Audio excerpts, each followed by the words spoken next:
పవిత్రమైన ప్రేమను మనందరం ధ్యానం చేయడానికి ప్రభు సన్నిధికి వచ్చాం. లూకా సువార్త 23వ అధ్యాయం 34వ వచనం. యేసు ప్రభు శిలువలో పలికిన మొదటి మాట అందరూ కూడా ధ్యానం చేద్దాం. పరిశుద్ధ గ్రంథాలు తెరవండి. ప్రతి ఒక్కరి చేతిలో బైబిల్ ఉంది అని ఆశిస్తున్నాను. లూకా సువార్త 23వ అధ్యాయం 34వ వచనం. యేసు, తండ్రి, వీరేమి చేయుచున్నారో వీరు ఎరుగరు గనుక వీరిని క్షమించుమని చెప్పెను. వారు ఆయన వస్త్రములు పంచుకొనుటకై చీట్లు వేసిరి. దేవుని స్తోత్రం చెప్దాం. లూకా సువార్త 23వ అధ్యాయంలో యేసు ప్రభు వారు సిలువలో పలికిన మొదటి మాట రికార్డ్ చేయబడింది. మనందరికీ తెలుసు, ప్రభుని యేసుక్రీస్తు వారు ఆయన శిలువ మరణం పొందిన ఆ రోజు శుభ శుక్రవారం ఉదయం 9 గంటలకు యేసు ప్రభుని సిలువ వేశారు. మధ్యాహ్నం 3 గంటల వరకు కూడా ఆయన సిలువ మీద వ్రేలాడారు. అంటే ఒక 6 గంటల సమయం యేసు ప్రభు సిలువలో వ్రేలాడారు. ఆ 6 గంటల సమయంలో 7 మాటలు పలికినట్టుగా లేఖనాలను మనం అధ్యయనం చేయడం ద్వారా గమనించగలుగుతున్నాం. ఈ 7 మాటలు కూడా 1 by 1 ఒకదాని తర్వాత వరుసగా ఒకచోటే రాయబడలేదు, కానీ సువార్తలన్నీ కూడా మనం క్రోడీకరించినప్పుడు యేసు ప్రభు వారి శిలువలో 7 మాటలు పలికినట్టుగా ఒక మాట తర్వాత ఆ క్రోనాలజీ మనం గమనించినప్పుడు, ఆ సీక్వెన్స్ మనం గమనించినప్పుడు 7 ప్రాముఖ్యమైన మాటలు యేసు ప్రభు వారు పలికారు. ఒక మనిషి యొక్క జీవితంలో మొదటి మాటలు మరియు చివరి మాటలు చాలా ప్రాధాన్యత కలిగి ఉంటాయి. ఆ చివరి మాటలు ప్రాముఖ్యంగా వారు ఇంతకాలం ఎందుకు బ్రతికారో, ఏం సాధించాలని బ్రతికారో వారు మాట్లాడే చివరి మాటల్లో ఆ సారాంశాన్ని మనం చూస్తూ ఉంటాం. ప్రపంచాన్ని పరిపాలన చేసిన రాజులు చాలామంది తమ చివరి దశలో కొన్ని మాటలు మాట్లాడి వారి జీవితాల్లో తమ యొక్క నిరాశను, నిస్పృహను, తమ జీవితం ఎందుకు అలా అయిపోయిందో, విషాదకరణ పరిస్థితుల్లో ఎందుకు ముగించబడుతుందో వారు ఆ మాటలు పలికి విషాద వదనాలతో ఈ ప్రపంచాన్ని విడిచి వెళ్ళిపోయారు. అయితే యేసుక్రీస్తు ప్రభు వారు శిలువలో పలికిన 7 మాటల్లో అనేకమైన ఆధ్యాత్మిక సంగతులు దాగి ఉన్నాయి. అంతకుముందు రాత్రి యేసు ప్రభు వారిని గెత్సెమనే తోటలో అరెస్ట్ చేసిన తర్వాత, ఆయన పట్టుకున్న తర్వాత తీర్పుల కోసం యేసు ప్రభుని ఆయా ప్రాంతాల్లో త్రిప్పారు. ఖచ్చితంగా బైబిల్ సెలవిచ్చింది ఆయన అన్యాయపు తీర్పు తీర్చబడ్డాడని. ఎందుకోసం అంటే ప్రపంచంలో ఏ వ్యక్తికి కూడా రాత్రి సమయాల్లో తీర్పు తీర్చి మరణ శిక్షను ప్రకటించలేదు. డెత్ సెంటెన్స్ ప్రకటించిన ఆ దాఖలాలన్నీ కూడా పగటి వేళ జరిగాయి. కానీ యేసు ప్రభుని రాత్రి వేళ తీర్పు తీర్చి, ఆయన అన్యాయపు తీర్పు తీర్చి మరణానికి అప్పగించారు. మనందరికీ తెలుసు, ఆనాటి మత పెద్దలైన అన్న కైపలు, ఆ తర్వాత పిలాతు, అక్కడి నుంచి హేరోద్ దగ్గరికి, మరలా పిలాతు దగ్గరికి యేసు ప్రభు తీసుకురాబడినప్పుడు ఆయన్ను అపహాస్యం చేసి, హేళన చేసి, ఎట్టకేలకు యేసు ప్రభు మీద శిలువ మరణం విధించబడినట్టుగా అక్కడున్న ప్రజలు మరియు మత పెద్దలు పిలాతును ప్రోత్సహించారు. పిలాతు యేసుక్రీస్తు ప్రభు వారికి శిలువ మరణం విధించిన తర్వాత ఆయన్ను ప్రేతోరియం అనే ప్రాంతంలో సుమారుగా 600 మంది సైనికులు యేసు ప్రభుని హింసించడం ప్రారంభించారు. యూజువల్గా ప్రెటోరియంలో 600 మంది గార్డ్స్ ఉంటారు అని చరిత్ర చెబుతూ ఉంది. వారందరూ యేసు ప్రభుని అపహసించారు, ఆయన ముఖం మీద ఉమ్మి వేశారు. ఆయన్ను అపహాస్యానికి గురి చేసిన తర్వాత ఆయన భుజాల మీద సిలువను మోపి ఆయన తల మీద ముళ్ళ కిరీటం పెట్టి కల్వరి కొండకు యేసు ప్రభుని తీసుకొచ్చారు. గొల్గోతా అనే ప్రాంతానికి తీసుకొచ్చారు. ఈ రోజుకి కూడా మనం ఇశ్రాయేల్ దేశం వెళ్తే అక్కడ వయా డొలరోసా అనే ఒక మార్గం ఉంటుంది, సిలువ మార్గము లేదా కలువరి మార్గం అని. యేసుక్రీస్తు ప్రభు వారికి డెత్ సెంటెన్స్ ప్రకటించబడిన ఆ ప్రాంతం నుండి, ఆయన తల మీద ముళ్ళ కిరీటం పెట్టిన ప్రాంతం నుండి, ఆయన భుజాల మీద సిలువను మోపి ఆ యెరూషలేము వీధుల్లో ఆయన అలా తీసుకుంటూ వెళుతున్న ఆ మార్గం అంతటిని కూడా వయా డొలరోసా అని పిలుస్తారు, సిలువ మార్గం అని. యేసు ప్రభు వారి కల్వరి కొండ మీదకి వచ్చిన తర్వాత ఆయన్ను సిలువకు మేకులతో దిగగొట్టి యేసు ప్రభు వారిని సిలువ వేశారు. సిలువ వేసిన తర్వాత ఆయన ప్రక్కకు 2 దొంగలను తీసుకొచ్చి వారిని కూడా సిలువ వేశారు. ఈ సందర్భంలో యేసు ప్రభు వారు ఏ ఒక్కరూ ఊహించలేనట్టుగా ఏ ఒక్కరు కూడా తలంచనట్టుగా ఒక అద్భుతమైన మాటతో ఆయన మాటలు ప్రారంభించారు. వాస్తవానికి సిలువ మరణం అనేది 2 చేతులు కూడా ఇలా చాపి ఆ సిలువకు దిగగొడతారు కాబట్టి మాట్లాడడం చాలా కష్టం. ఒక్కొక్క మాట ఇంటెన్షనల్గా అయితేనే మాట్లాడాలి, విలువ కలిగిన మాటలే మాట్లాడాలి. సిలువకి ఎక్కిన తర్వాత సరదాగా మాట్లాడుకుందాం, టైంపాస్ కోసం మాట్లాడదన్న మాటలు ఏమి ఉండవు అక్కడ. కారణం ఏంటంటే ఒక్కొక్క మాట పలకాలి అంటే ఇంకొంచెం ఎక్కువగా ఊపిరి తీసుకుని పలకాలి. 2 చేతులు అలా గాలిలో కాసేపు అలా పెట్టుంచితే ఒక పావు గంట కన్నా మనం ఎక్కువసేపు ఆ చేతులు ఉంచలేం. పైగా మనకు ఆ ఊపిరి తీసుకోవడం చాలా కష్టంగా అనిపిస్తుంది. యేసు ప్రభు ఆ పరిస్థితిలో కూడా ఆయన కొన్ని మాటలు పలికారు అంటే ఆ చివరి మాటల్లో ఒక అద్భుతమైన సారాంశాన్ని యేసు ప్రభు మనకు తెలియజేస్తున్నారు. బైబిల్ గ్రంథంలో ఎస్పెషల్లీ న్యూ టెస్ట్మెంట్లో, నూతన నిబంధనలో యేసుక్రీస్తు ప్రభు యొక్క మరణాన్ని గురించిన విషయాలు చాలా స్పష్టంగా మనం చూస్తాం. 4 సువార్తల్లోనూ యేసు ప్రభు మరణం గురించి రాయబడింది. పత్రికలలో యేసు ప్రభు మరణం గురించి ప్రస్తావించబడింది. ఆఖరికి ప్రకటన గ్రంథంలో కూడా భక్తుడైన యోహాను యేసు ప్రభు మరణాన్ని గురించి మాట్లాడాడు.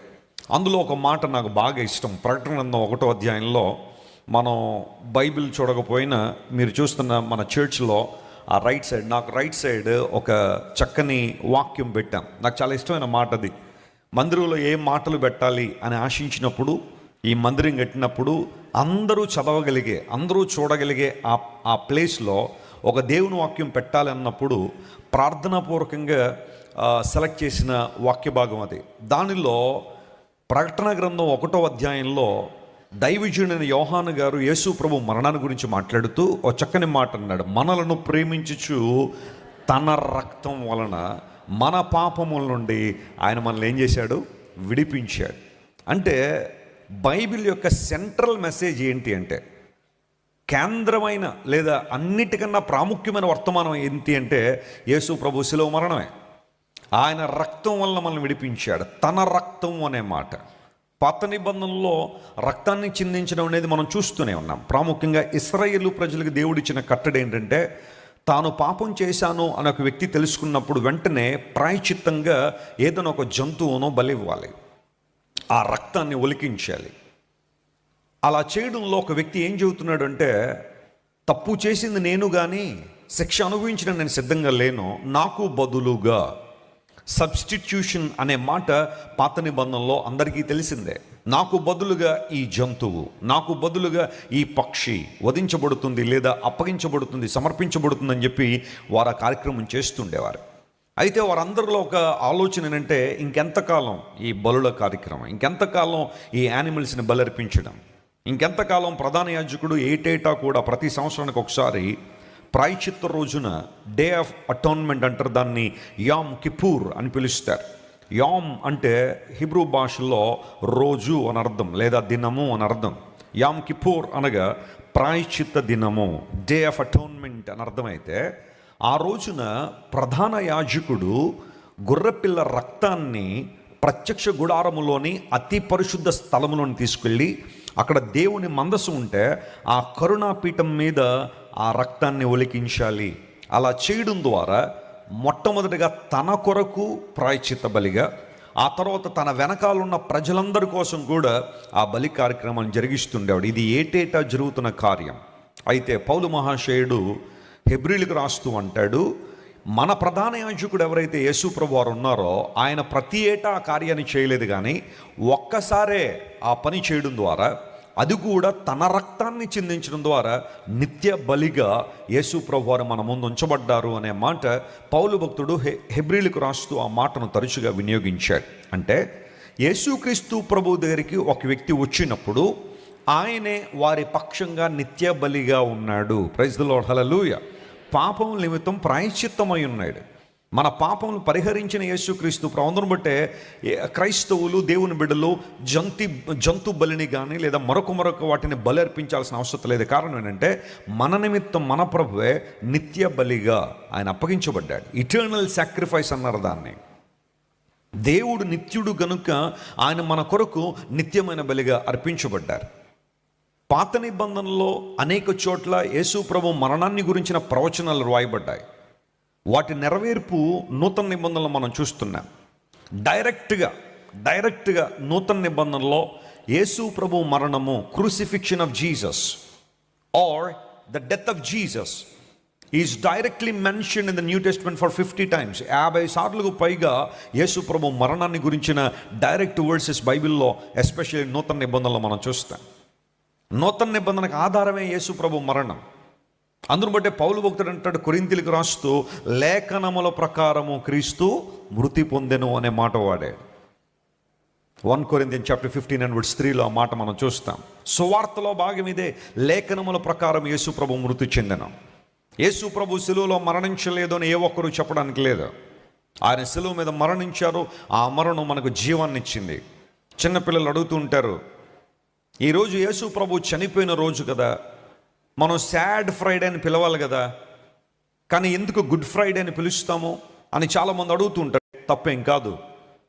యేసు ప్రభు చనిపోయినప్పుడు అది దుఃఖము కదా, వేదన కదా, ఎందుకు దీన్ని మనం గుడ్ ఫ్రైడే అని పిలుస్తున్నాము లేదా శుభ శుక్రవారం అని పిలుస్తున్నామని చాలామంది అడుగుతూ ఉంటే గమనించండి, యేసు ప్రభు చనిపోయిన మాట వాస్తవమే, కానీ ఆయన ఎందుకు చనిపోయారో గుర్తుపెడితే, ఆయన ఎందుకు చనిపోయారో గుర్తిస్తే, దాని వెనకాల ఉన్న పరమార్థం, దాని వెనకాల ఉన్న ఆధ్యాత్మిక సత్యాన్ని మనం గుర్తించినప్పుడు ఖచ్చితంగా ఇది మనకు శుభాన్ని కలిగించిన శుభ శుక్రవారమే.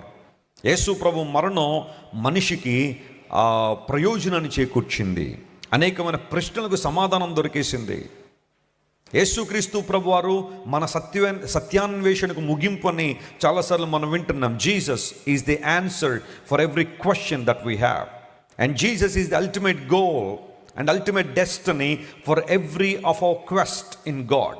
దేవుల్లో మనకున్న ప్రతి ప్రశ్న, ప్రతి సందేహము, సంశయానికి ముగింపు ఎవరంటే ప్రభు యేసుక్రీస్తు వారే. ఆయన మరణం మనకు జీవాన్ని ఇచ్చింది. ఆయన మరణం మనం బ్రతికించింది. క్రీస్తుతో పాటు మనం బ్రతకడానికి వీలుగా యేసుక్రీస్తు ప్రభు మన కోసం శిలువలో మరణించారు. అందును బట్టే బైబిల్ గ్రంథాన్ని మీరు ఎక్కడ చదివినా ప్రభువు ఏ పని చేసినా మన కోసం చేశారనే మాట లేఖనాల్లో మనం చూస్తాం. ఆయన పుట్టింది మన కోసం, ఆయన భూమి మీద సంచరించింది మన కోసం, ఆయన చనిపోయింది మన కోసం, మరణాన్ని జయించి తిరిగి లేచింది మన కోసం, విజ్ఞాపన చేస్తుంది మన కోసం, తిరిగి రాబోతున్నది కూడా మన కోసమే. ఆయన మన నిమిత్తం ప్రణాళికలు కలిగి ఉన్నారు. మన నిమిత్తం, మన రక్షణ నిమిత్తం బాధ్యత వహించారు. కాబట్టే యేసు ప్రభు ఈ లోకానికి వచ్చి సిలువలో తన ప్రాణాన్ని మన కోసం అర్పించారు. ఆయన సిలువ మరణం మనిషి పాపాలకు విముక్తినిచ్చింది. యేసుక్రీస్తు ప్రభు పరిశుద్ధుడు అని బైబిల్ సెలవిస్తూ ఉంది. యేసుక్రీస్తు ప్రభు పరిశుద్ధుడు కాకపోతే, ఆయన నీతిమంతుడు కాకపోతే, ఆయన సిలువ మరణం ద్వారా మనలో ఏ ఒక్కరికి ఉపయోగం లేదు. ఎందుకోసం అంటే కేవలం యేసు ప్రభు మాత్రమే కాదు, చరిత్రలో మరికొంతమందిని కూడా సిలువ వేసి చంపేశారు. రోమన్లు సిలువల మీద చాలామందిని చంపారు. అంతవరకు ఎందుకు? ఆ రోజే శుభ శుక్రవారం రోజు యేసు ప్రభు చనిపోయిన ఆ రోజే ఆయన ప్రక్కన 2 దొంగలు వేలాడ వేశారు. వారు కూడా సిలువ మీద ఉన్నవారు. అయితే వారి మరణం ద్వారా మనిషికి రక్షణ రాలా. పరిశుద్ధుడు, పవిత్రుడైన దేవుని మరణాన్ని బట్టే, యేసుక్రీస్తు ప్రభు మరణాన్ని బట్టే మనకు రక్షణ వచ్చింది. ఎందుకోసం అంటే ఆయన నీతిమంతుడు గనుక. హల్లెలూయా. యేసు ప్రభు నీతిమంతుడు అని ఎవరు చెప్పారు లేదా ఎవరు ప్రకటించారు అంటే, సర్వసాధారణంగా యేసు ప్రభు అంటే ఇష్టం ఉన్నవాళ్ళు చెప్పారంటే ఇష్టపూర్వకంగా, ఆయన అంటే అభిమానం కాబట్టి, ఆయన అంటే ప్రేమ కాబట్టి ఆయన గురించి ఎన్నైనా చెబుతారని. చూడండి, మనం ఎవరికైనా ఇష్టం అయ్యామనుకోండి, మనలో ఎన్ని లోపాలు ఉన్న వాళ్ళు ఏం చేస్తూ ఉంటారు? కవర్ చేసేసి చాలా మంచోడండి, చాలా మంచిదండి అని మన గురించి మంచి మంచి విషయాలు మాట్లాడతారు వాళ్ళు. మన లోపాలు, మన యొక్క పాపాలు, మన అపరాధాలు, మన యొక్క బలహీనతల గురించి వారు ఎక్కువగా మాట్లాడరు. మనల్ని ఇష్టపడేవాళ్ళు కదా. యేసు ప్రభు నీతిమంతుడు అని చెప్పింది కేవలం శిష్యులు మాత్రమే కాదు, లేకపోతే ఆయన నీతిమంతుడు, పరిశుద్ధుడు అని ఒప్పుకుంది దురాత్మలు మాత్రమే కాదు. దురాత్మలు కూడా ఒప్పుకున్నాయి, నువ్వు దేవుని పరిశుద్ధుడు అని ఒప్పుకున్నాయి. యేసుక్రీస్తు ప్రభు జీవితాన్ని పరిశీలన చేస్తే, ఎస్పెషల్లీ ఆయన సిలువ మరణం సమయంలో ఆయన పరిశుద్ధుడని ఒప్పుకున్నది ఎవరంటే పిలాతు ఒప్పుకున్నాడు. ఈ నీతిమంతుల్లో లేకపోతే ఈయనలో నాకు ఏ దోషమో, కానీ మరణమునకు తగిన ఏ నేరమో నాకు కనబడడం లేదని పిలాతు ఒప్పుకున్నాడు. చేతులు కడుక్కున్నాడు. He washed his hands. I'm innocent. ఈ నిరపరాధి రక్తాన్ని గురించి నేను నిరపరాధిని అని చేతులు కడుక్కున్నాడు పిలాతు. వాస్తవానికి పిలాతు అంటే రోమన్ గవర్నర్, ప్రొకౌన్సిల్ అనబడి పిలువబడుతున్న ఆ వ్యక్తి చాలా అధికారం కలిగిన వాడు. ఇన్వెస్టిగేషన్ కనుక చేస్తే చాలా డీప్ ఇన్వెస్టిగేషన్ చేయగలిగే అధికారం అతనికి ఉంది. అవన్నీ చేసి యేసు ప్రభువు నీతిమంతుడని ఒప్పుకున్నాడు. పిలాతు భార్య, ఆమె పేరు ప్రొక్యులా అనబడే ఆమె పిలాతుకు ఒక సందేశం పంపించింది, ఆ నీతిమంతుని జోలికి వెళ్ళొద్దు అని. పిలాతు భార్య చెప్పింది. ఆమె క్రైస్తవురాలేం కాదు, లేకపోతే యూదాకు సంబంధించిన విషయాలు అంత లోతుగా తెలిసిన వ్యక్తి ఏమీ కాదు. ఆమె ఆ రాత్రి వేళ దేవుని గురించిన ఒక స్వప్నాన్ని ఆమె కలిగి ఉండి ఆ నీతిమంతుని జోలికి పోవద్దని తన భర్తకు వర్తమానం పంపించింది. లాంజీనస్ అనబడే లేదా లాంజినస్ అనబడే ఆ శతాధిపతి, యేసుక్రీస్తు ప్రభు వారికి సిలువ మరణాన్ని నెరవేర్చిన శతాధిపతి. వాస్తవానికి ఒక రోమన్ సెంచూరియన్ సిలువ మీద వేలాడుతున్న ఏ వ్యక్తి ముందు కూడా మోకాళ్ళు వేయడానికి లేదు, ఏ వ్యక్తి ముందు కూడా తల వంచి నిలబడడానికి లేదు. చాలా ప్రౌడ్గా ఫీల్ అవుతారు వాళ్ళు. మేము ఒక నేరస్తుణ్ణి శిక్షిస్తున్నాము, ఒక నేరస్తుణ్ణి శిక్షకు గురి చేస్తున్నామని చాలా అతిశయంగా ఫీల్ అయ్యేవాళ్ళు. ఆ శతాధిపతి జరిగిన సంగతులన్నీ కూడా చూసి ఇతడు నిజముగా నీతిమంతుడని ఒప్పుకున్నాడు. He's indeed righteous, he's indeed just. ఈయనలో ఏ నేరం లేకపోయినా ఆయన సిలువ వేసేసామని యేసుక్రీస్తు ప్రభు నీతిమంతుడని ఒప్పుకున్నాడు. వీళ్ళందరూ కూడా యేసు ప్రభుని అభిమానించిన వాళ్ళు కాదు, లేదా ఆయన ప్రేమించిన వాళ్ళు కాదు. ఆయన్ను సిలువ వేయడానికి తమ యొక్క సమయాన్ని కేటాయించిన వీళ్ళందరూ కూడా చివరికి ఒప్పుకున్నది ఏంటంటే యేసు ప్రభు నీతిమంతుడు, ఆయన పరిశుద్ధుడు. అందును బట్టే పరిశుద్ధుడైన దేవుడు మన కోసం సిలువలో రక్తం కార్చడం ద్వారా ఆ రక్తములో మనకు క్షమాపణ ఉంది. అదే విషయాన్ని యేసు ప్రభు ప్రస్తావిస్తూ, తండ్రి వీరేమి చేయుచున్నారో వీరు ఎరుగరు గనుక వీరిని క్షమించు, ఫర్గివ్ దెమ్ అనే మాట. అంటే సిలువ నుండి మొట్టమొదటగా వెలువడుతున్న ఒక శ్రేష్టమైన సందేశం అంటూ ఏదైనా ఉంది అంటే, ఒక శ్రేష్టమైన విషయం అంటూ ఏదైనా ఉంది అంటే అది క్షమాపణ. యేసు ప్రభు ఈ లోకానికి ఎందుకు వచ్చారంటే మనందరికీ క్షమాపణ ఇవ్వడానికే వచ్చారు. బైబిల్ని జాగ్రత్త మనం గమనిస్తూ ఉంటే క్షమాపణ గురించిన వివరాలు చాలా ఉన్నాయి బైబిల్లో. ఇటు పాత నిబంధనలను చూస్తాము, ఇటు నూతన నిబంధనలో కూడా క్షమాపణ అనే మాటను చూస్తాం. నేను ఆ మాటను ఈరోజు రెండు టైటిల్స్లో ముగిస్తాను. జాగ్రత్త వినండి. రెండు విషయాలు. ఒకటి లీగల్ ఫర్గివ్నెస్. అందరూ చెప్పండి, లీగల్ ఫర్గివ్నెస్ అనగా యేసుక్రీస్తు ప్రభువారు మనకిచ్చే క్షమాపణ న్యాయబద్ధమైన క్షమాపణ లేదా అధికారపూర్వకమైన క్షమాపణ. ఇది ఖచ్చితంగా ఒక వ్యక్తి పొంది తీరాల్సిందే. పరలోక రాజ్యానికి వెళ్ళాలనుకున్న ప్రతి ఒక్కరి పాపములు క్షమించబడాల్సిందే. పాపములు క్షమించబడకపోతే, ఆ పాప క్షమాపణ పొందకపోతే ఒక మనిషి పరలోక రాజ్యంలో ఉండలేడు, దేవునితో ఉండలేడు. ఇది దేవుని నియమం, దేవుని కట్టడ. కొంతమంది అంటూ ఉండొచ్చు, పాప క్షమాపణ పొందడానికి చాలా మార్గాలు ఉన్నాయి కదా అంటే, చాలా మార్గాలు నువ్వు పెట్టుకున్నావు, దేవుడు పెట్టింది మాత్రం ఒకటే మార్గం. మనం మన ఇష్టానుసారంగా ఎన్నో మార్గాలు పెట్టేసుకుని, ఎన్నో అవకాశాలు మన చుట్టూ పెట్టేసుకుని, ఇలా అయితే అలా అవుతుందేమో, ఇలా అయితే అలా అవుతుందని మనం కల్పించుకునే మార్గాలు, మనం కల్పించుకునే పద్ధతులు వేరు. అయితే దేవుడు నియమించిన పద్ధతి వేరు. ఆది నుండి జరుగుతుంది ఏంటంటే, మానవుడు దేవుడు నియమించిన పద్ధతిని ప్రక్కన పెట్టేసి, ఆయన నియమాన్ని ప్రక్కన పెట్టి, ఆయన ఉద్దేశాన్ని ప్రక్కన పెట్టి, ఆయన చిత్తాన్ని ప్రక్కన పెట్టి మానవుడు సొంత నిర్ణయాలు తీసుకునే తను అనుకున్నదే నిజం అనుకుని పొరపాటు పడుతున్నాడు.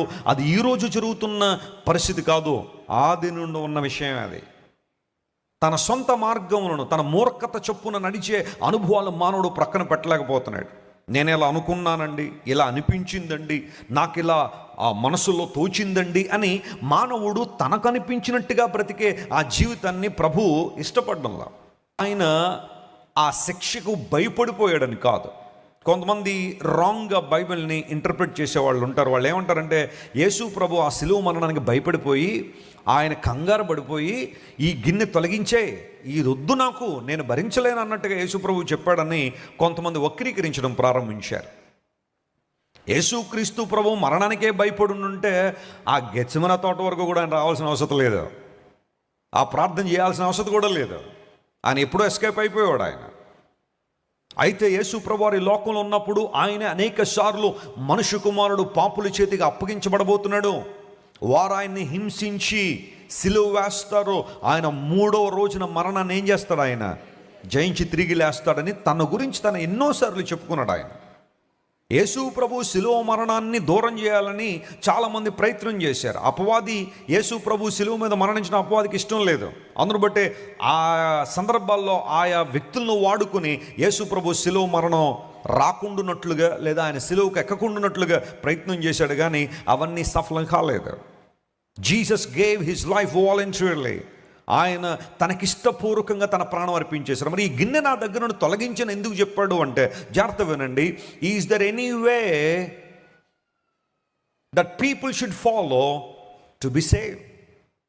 ఈ ఉగ్రత పాత్రను స్వీకరించడం కాకుండా, ఈ గిన్నె అంటే it's a cup of suffering. Yesukristu ప్రభు మన కొరకు పడిన శ్రమ, ఆయన మన కొరకు పడిన నిందలు, ఆయన మన కొరకు పడిన శిక్ష, ఇది కాకుండా మరి మార్గం ఏదైనా ఉందా? పరలోకం నుండి వచ్చిన ఆన్సర్ ఏంటో తెలుసా? There is no other way. You have to drink this cup. ఈ శ్రమల యొక్క పాత్రను స్వీకరించాల్సిందే. పరలోకం నుండి వచ్చిన ఆన్సర్ అదే.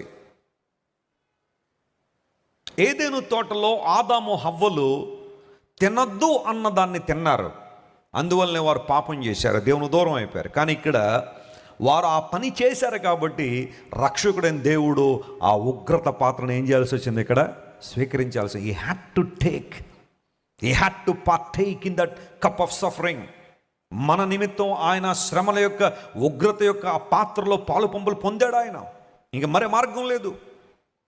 లీగల్ ఫర్గివ్నెస్ అంటే అర్థం ఏంటంటే, అధికారపూర్వక క్షమాపణ అంటే అర్థం ఏంటంటే, మానవుడు పాపం చేశాడు కనుక ఆ పాపానికి క్షమాపణ ఎక్కడ పొందాలి?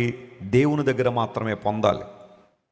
అందును బట్టే యోహాను భక్తుడు అన్నాడు, మన పాపములను మనం ఒప్పుకుని ఎడల ఆయన నమ్మదగిన వాడును నీతిమంతుడు గనుక మన పాపములు క్షమించి సమస్త దుర్నీతి నుండి మనల్ని ఏం చేస్తాడు?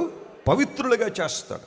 ఈ cleanses us from the iniquities and from the sinful life, and he delivers from all unrighteousness. సకల దుర్నీతి నుండి, భయంకరమైన దుర్నీతి మనిషిని పట్టి పీడిస్తుంది కనుక ఆ దుర్నీతి నుండి మానవుడు విడుదల పొందాలంటే దేవుని సన్నిధికి వచ్చి మన పాపములను మనం ఏం చేయాలి? ఒప్పుకోవాలి. దీన్ని లీగల్ ఫర్గివ్నెస్ అన్నారు. యేసు ప్రభు ఒక సందర్భంలో ఆయన మాట్లాడుతూ, మీరు ఇంటికి వెళ్ళిన తర్వాత మత్తయి సువార్త 9వ అధ్యాయం చదివితే దానిలో రాయబడిన మాట, మనుష్య కుమారునికి ఈ భూమి మీద పాపాలు క్షమించడానికి ఏముంది? అధికారం ఉంది అన్నాడు. Authority has been given to son of man to forgive the sins of people. మనుషుల యొక్క పాపములు క్షమించడానికి, లీగల్ ఫర్గివ్నెస్ ఇవ్వడానికి యేసుక్రీస్తు ప్రభువారే అధికారం కలిగిన వాడు. ఎందుకంటే ఆయన సృష్టికర్త గనుక, ఆయన నీ పాపం నిమిత్తం ప్రాయశ్చిత్తం చేశాడు గనుక, సిలువలో నీ కోసం ఆ తన ప్రాణాన్ని అర్పించాడు కాబట్టి ఆయన ఒక్కడే నీ పాపాలు క్షమించడానికి అధికారం కలిగిన వాడు. ఏ భేదము లేదు, అందరూ పాపం చేసి దేవుడు అనుగ్రహించి మహిమను పొందలేకపోతున్నాడని రోమా 3:23లో రాయబడితే, ఆ పాపము నుండి మనిషికి విడుదల కలిగినప్పుడే, పాప క్షమాపణ కలిగినప్పుడే మానవుడు పరలోక రాజ్యంలో ఉండగలడు. ఇప్పుడు సూటి ప్రశ్న అడుగుతున్నాను, ఎప్పుడైనా నీ సన్నిధిలో దైవ చిత్తానుసారమైన దుఃఖాన్ని నువ్వు కలిగి ఉన్నావా? సారోస్ 2 రకాలు, విచారాలు లేదా దుఃఖాలు 2 రకాలు ప్రపంచంలో. ఒకటి లోకానుసారమైన దుఃఖం. ఆ దుఃఖం మనిషిని ఎప్పుడూ కూడా రక్షణలోకి నడిపించదు. కానీ దైవ చిత్తానుసారమైన దుఃఖము, వరల్డ్లీ సారో అండ్ గాడ్లీ సారో. లోకానుసారమైన దుఃఖము, దైవ చిత్తానుసారమైన దుఃఖము.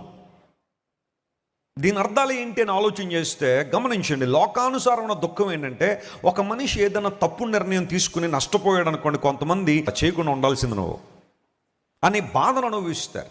1 రోజో 2 రోజులో 3 రోజులో ఆ పర్యవసానాన్ని అనుభవించేటప్పుడు ఆ బాధను అనుభవిస్తారు, కానీ ఆ తప్పు చేయకుండా ఉండరు. మరలా కొన్ని రోజుల తర్వాత మరలా అదే పాత జీవితం, అదే రోత జీవితాన్ని కంటిన్యూ చేస్తూ ఉంటారు.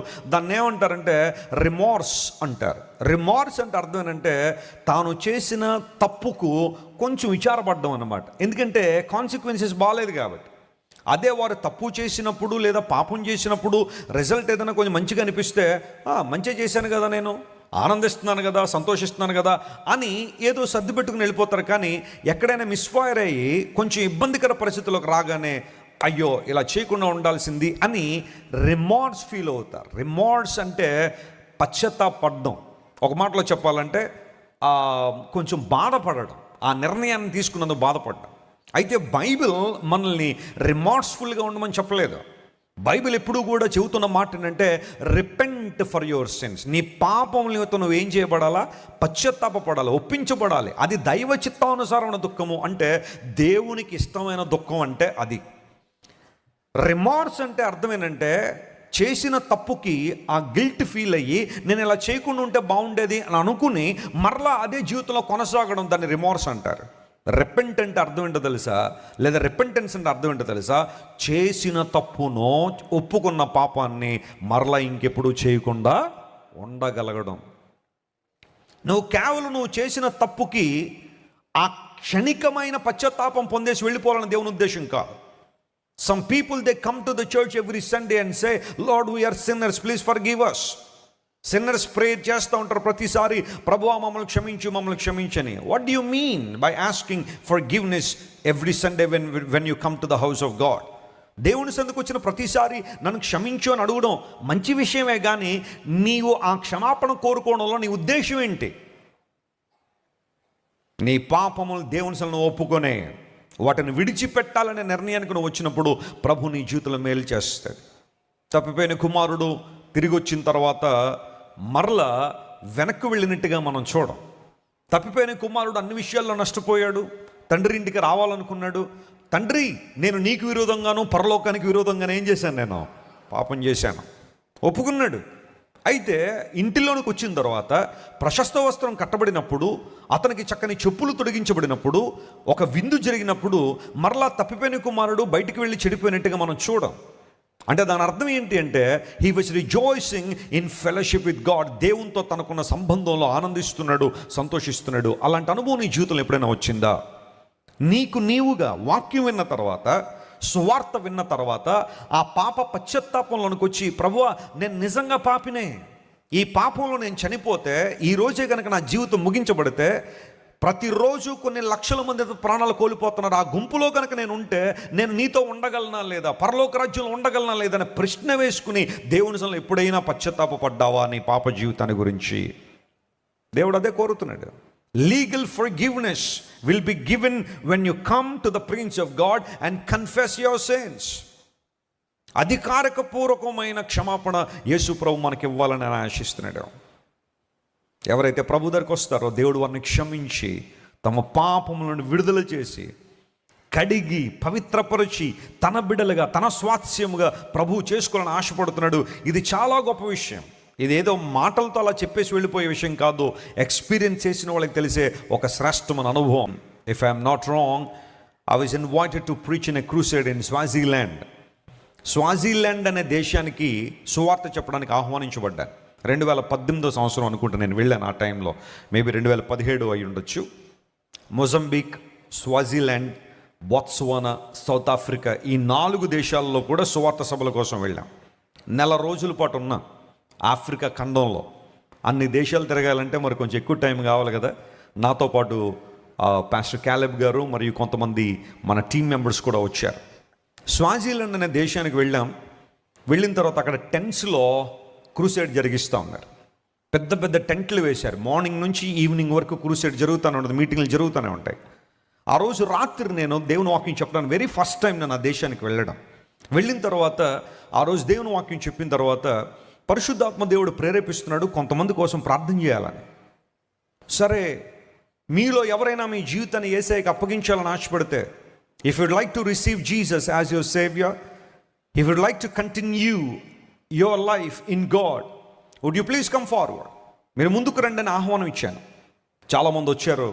మోకాళ్ళ మీద వారి నుంచి వారి జీవితాలు ప్రభుకు అప్పగించుకునేలా అక్కడ వాతావరణం అంతా పరిశుద్ధాత్మ దేవుడు అనుమతించారు. చాలామంది తమ జీవితాలు ప్రభుకు అప్పగించుకున్నారు. అయితే నేను వాక్యం చెబుతున్న దగ్గర నుండి నా దృష్టి ఒక యవనస్తుని మీద ఉంది. అతను ఆ రోజు సౌండ్ సిస్టమ్ ఆపరేట్ చేస్తున్నాడు. స్వాజిలాండ్ దేశంలో క్రూసేడ్ సౌండ్ సిస్టమ్. వీళ్ళందరూ ప్రార్థన చేసిన తర్వాత ఎందుకో ఆత్మదేవుడు నన్ను ప్రేరేపిస్తూ ఆ యవనస్తుని ఒకసారి ముందుకు పిలువండి. పిలిచాను. తమ్ముడు ఒకసారి ముందుకు రమ్మన్నాను. సౌండ్ ఆపరేట్ చేస్తున్నవాడు వచ్చాడు, ముందుకు వచ్చాడు. మోకాళ్ళే అన్నాను, మోకరించాడు. మోకరించిన తర్వాత నీ జీవితాన్ని ప్రభువుకి ఇవ్వాలని ప్రభువు కోరుతున్నాడు అనే మాట చెప్పాను. ఈరోజు నీ జీవితం ప్రభువుకి ఇవ్వాలి తమ్ముడా అని అనగానే ఆ వ్యక్తి బిగుసుకోవడం ప్రారంభించాడు. లిటరల్గా కనబడుతుంది, అందరూ చూస్తున్నారు, బిగుసుకుంటున్నాడు గట్టిగా. ఏమైంది, నేనేం అడిగాను, నీ జీవితాన్ని ప్రభువుకి ఇవ్వాలని ఆశించినప్పుడు ఆ వ్యక్తి యేసు ప్రభు అనే మాట పలకడానికి కానీ తన జీవితం ప్రభువుకి ఇవ్వడానికి ఇష్టం లేదో టైట్గా తను బిగించుకుంటున్నాడు. My dear young man, what happen, ఏమైంది నీకు, మాట్లాడడంలా. నాకు అర్థమైపోయింది, అపవాది కట్ల నుండి ఆ యవనస్తుడు విడుదల పొందడం సాతానికి ఇష్టం లేదో, అందును బట్టి రెసిస్టెన్స్ వచ్చేస్తుంది. అక్కడ పోరాడుతున్నాడు, తన జీవితం ప్రభువుకి ఇవ్వాలని అయితే ఉంది, కానీ అపవాది రానివ్వట్ల దగ్గరికి. వెంటనే దావీదులో మేమందరం కలిసి ఆ యవనస్తుని కోసం ప్రార్థన చేసిన తర్వాత కాసేపటికి తన జీవితంలో కొంచెం ఉపశమనం పొందాడు.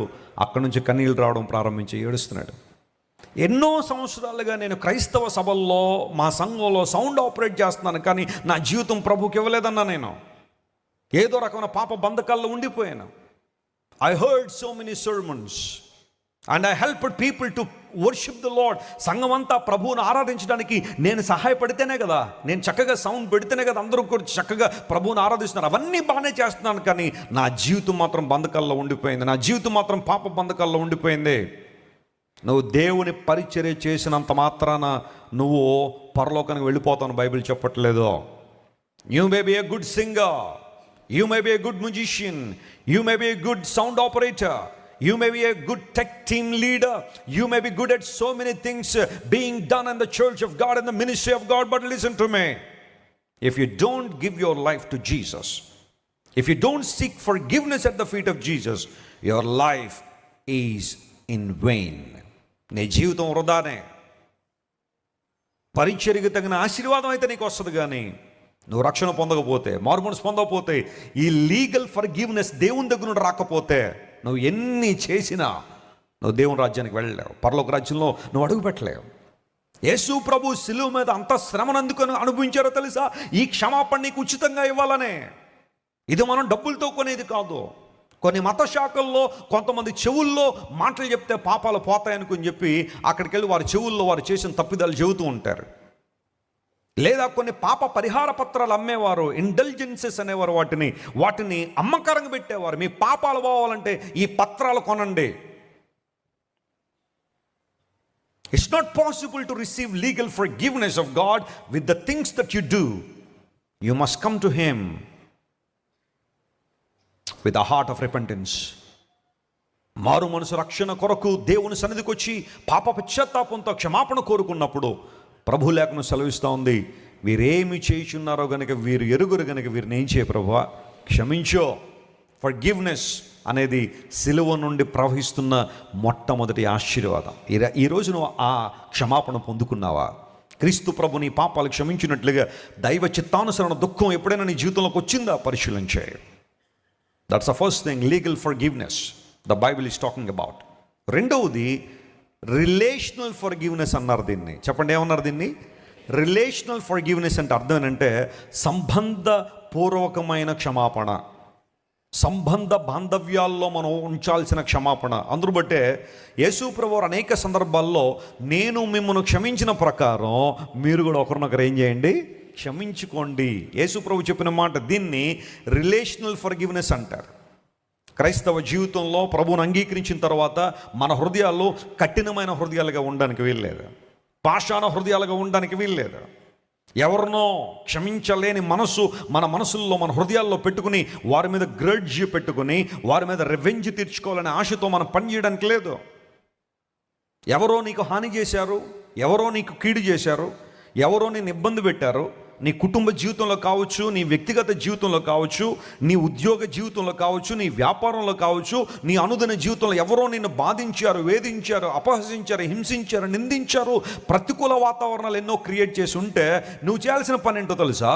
క్రీస్తు ప్రభు ద్వారా ఉచితంగా మనం క్షమాపణ పొందుకున్నాము గనుక వారిని కూడా మనం ఏం చేయాల్సిన వారమై ఉన్నాం?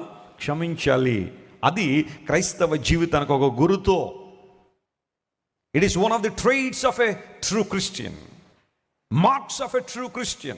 ఒక నిజమైన క్రైస్తవునికి గురుతో క్షమించడం, క్షమాపణ కలిగి ఉండడం. ఆ వ్యక్తి మీద ఉన్న గ్రడ్జ్ని తీసేసుకోవడమే.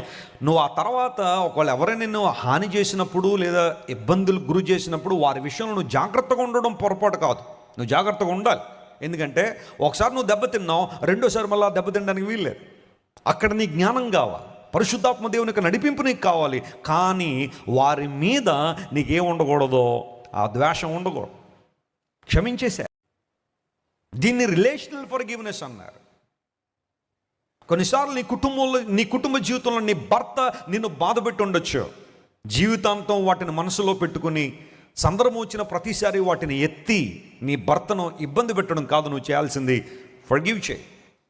ఆ ఫర్గివ్ అనేది ఎందుకు అంటే నీ భర్త తప్పు చేయలేదని కాదు, చేసి ఉండొచ్చు, కానీ నీవు ప్రశాంతంగా బ్రతకడానికి ఆ ఫర్గివ్నెస్ ఉపయోగపడుతుంది. స్తోత్రం చెప్పండి, హల్లెలూయా. ఒకవేళ నీ భార్య నిన్ను నీ కుటుంబ సభ్యుల్ని ఇబ్బంది పెట్టి ఉండొచ్చు, ఏదో ఒక కారణాన్ని బట్టి నిన్ను ఏదో ఒక పరిస్థితుల్లో ఆమె బాధ పెట్టి ఉండొచ్చు. భర్తలారా వినండి, నీ భార్యను క్షమించాల్సిన పరిస్థితి నీ జీవితంలో ఉంది. కారణం ఏంటో తెలుసా? నీవు ప్రశాంతంగా బ్రతకడానికి. నీ స్నేహితులు నీ విషయంలో తప్పుడు నిర్ణయాలు తీసుకుని నిన్ను బాధ పెట్టి ఉండొచ్చు. కొన్నిసార్లు సంఘంలో విశ్వాసులు కూడా, దేవుని ప్రజలను పిలిపించుకునే వారు కూడా మాట ద్వారానో క్రియ ద్వారానో వారి ప్రవర్తన ద్వారానో నిన్ను బాధ పెట్టి ఉండొచ్చు. అందరూ బట్టి సంఘం మానేస్తానండి, నేను దేవుని మందిరానికి వెళ్ళండి, మందిరాల్లో అందరూ ఎలాంటి వాళ్ళండి అని కంక్లూషన్లోకి వచ్చేయద్దు. అందరూ అలా ఉండరు. ఎక్కడో కొంతమంది ఉంటారు నిన్ను బాధ పెట్టేవాళ్ళు. వారి నిమిత్తం దేవునికి దూరం అయిపోవద్దు, ప్రార్థనకు దూరం అవ్వద్దు, దేవుని వాక్యానికి దూరం అవ్వద్దు. రా దేవుని మందిరానికి రా, చక్కగా కూర్చో, దేవుని వాక్యాన్ని విను, నీ హృదయాన్ని పవిత్రంగా ఉంచుకో. ఆ గ్రిడ్జ్ అంతా తీసేయి, ఆ రివెంజ్ అంతా తీసేసేయి, దేవుని కొరకు జీవించు.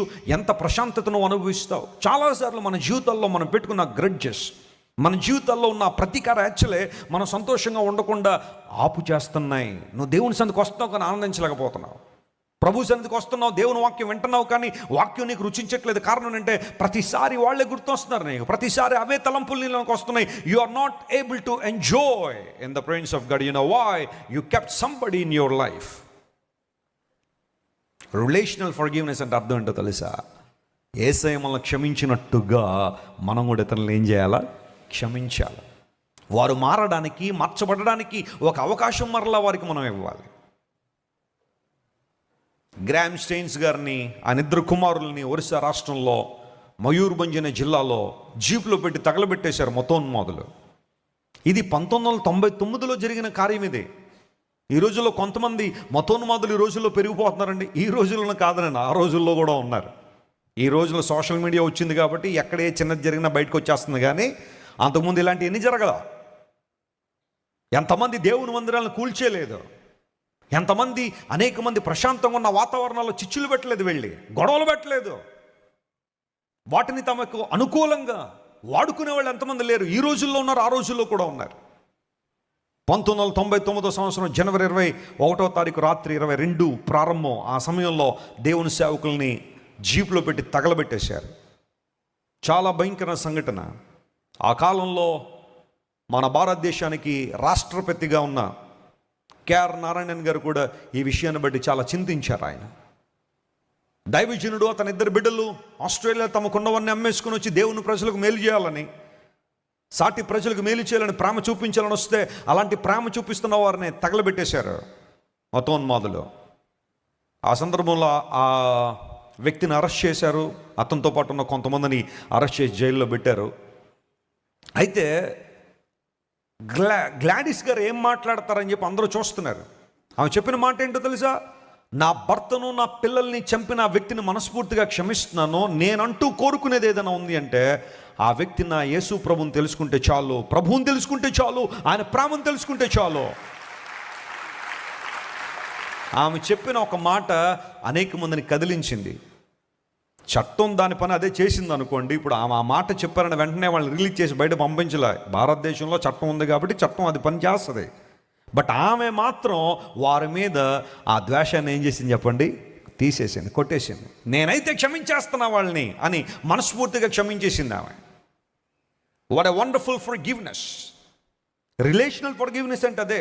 ఆ ఒక్క కార్యము ద్వారా, గ్లాడిస్ గారు చేసిన పని ద్వారా భారతదేశంలో అనేక మంది ప్రభువును అంగీకరించడానికి, యేసు ప్రభువులో ఉన్న ప్రేమతత్వం, ఆయనలో ఉన్న క్షమాపణ లోకానికి చాటి చెప్పడానికి ఆ సంఘటన దోహదపడింది. ప్రియదేవుని బిడ్డ, ఈ గుడ్ ఫ్రైడే రోజున దేవుని సందుకు వచ్చింది. ఇవి మొదటి మాట ద్వారా నువ్వు నేర్చుకోవాల్సిన సత్యం ఏంటో తెలుసా? ఒకటి, క్రీస్తు ప్రభువులో నీవు క్షమాపణను అనుభవించాలి. రెండవది, నీవు అనుభవించిన క్షమాపణను ఇతరులకు కూడా నువ్వేం చేయాలా? అందించాలి. Receive forgiveness from the lord and share that forgiveness with others. అనేక మందికి ఆ క్షమాపణను అందించగలిగితే నిజమైన గుడ్ ఫ్రైడే నీ జీవితంలో వస్తుంది. అందును బట్టి యేసు ప్రభువు వారు మొట్టమొదటి మాటగా లీగల్ ఫర్గివ్నెస్ అనగా అధికారపూర్వకమైన క్షమాపణ, అది దేవుని దగ్గర నుండే రావాలి.